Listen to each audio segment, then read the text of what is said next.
Antiochus Romanoriki endame dibistana Akademia nuye kuberi milade dısat yeke de jiyaye. Mina meriveki agnostik dest bir kariyera koa felsefeyi kiriye upişti mirina piloni buye sereke akademiyayı.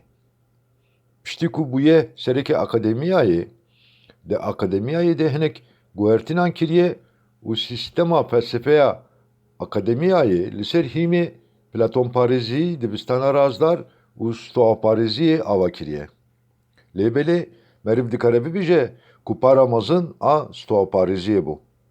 Lidici şkveri mina arkesialos u karna adesi rabuye u beri Platon Parisi daya heleke ereni.